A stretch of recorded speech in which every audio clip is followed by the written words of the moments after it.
Toby is a tram engine. He is short and sturdy and has a coach called Henrietta. They enjoy their job on the island of Sodor.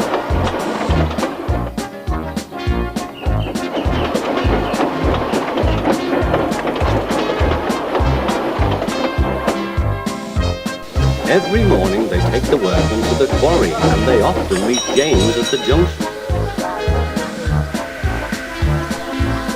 Toby and Henrietta looked very old-fashioned. They were shabby and needed new paint when they first came, and James was rude whenever he saw them. Blech! What dirty objects, he would say as they passed by.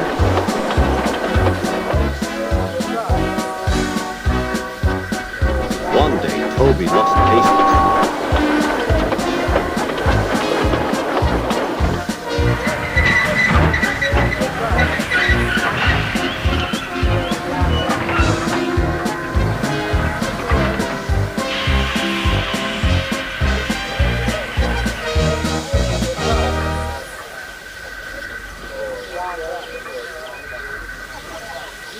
James, he said, why are you red?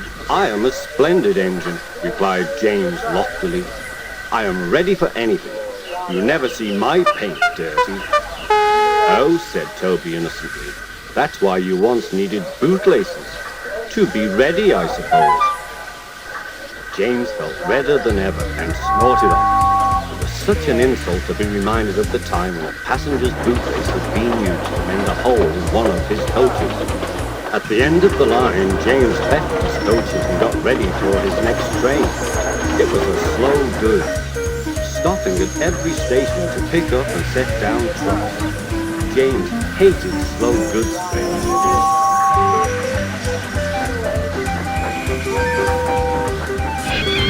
Dirty trucks from the dirty sidings, he grumbled.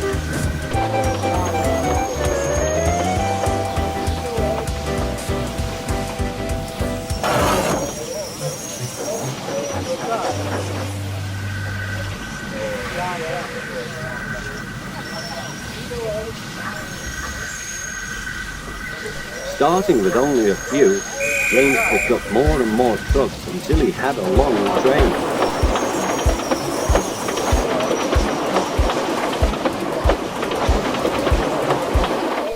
At first, the trucks behaved well. James bumped them so crossly that they soon decided to pay him back.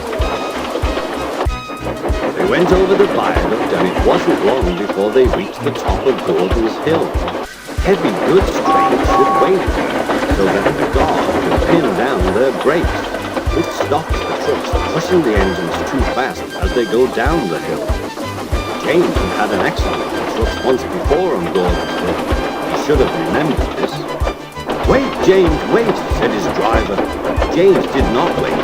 He was too busy thinking about what he would say to Toby when they next met.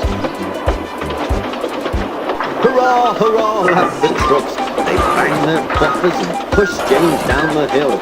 The guard tightened his brakes. On, cried the trucks.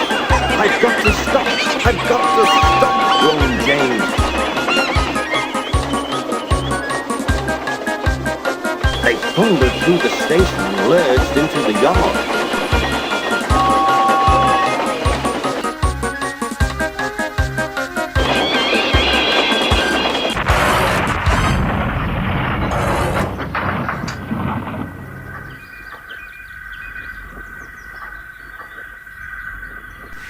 There was a crash, and something sticky splashed all over James. He had run into two tar wagons and was black from smoke box to cab. He was more dirty than hurt, but the wagons and some trucks were broken to pieces.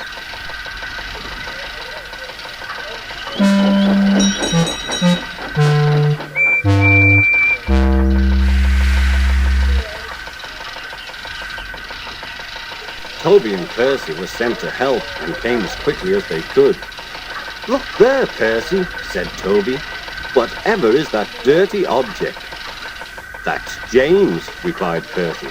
Didn't you know? Well, it's James's shape, said Toby. But James is a splendid red engine, and you never see his paint dirty. James pretended that he hadn't heard. Toby and Percy cleared away the unhurt trucks and helped James home.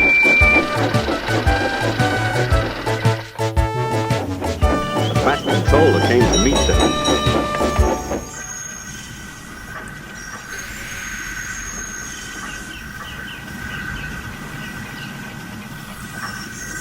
Well done, Percy and Toby, he said, smiling. He turned to James. Fancy letting your trucks run away. I am surprised. You're not fit to be seen. You must be cleaned at once, he said. Toby shall have a new coat of paint. Chocolate and blue, I think, said the Fat Controller. Please, sir, can Henrietta have one too? Asked Toby. Certainly, Toby, said the Fat Controller. She shall have brown like Annie and Clarabelle, Thomas's coaches. Toby smiled. He knew that Henrietta would be delighted. She ran off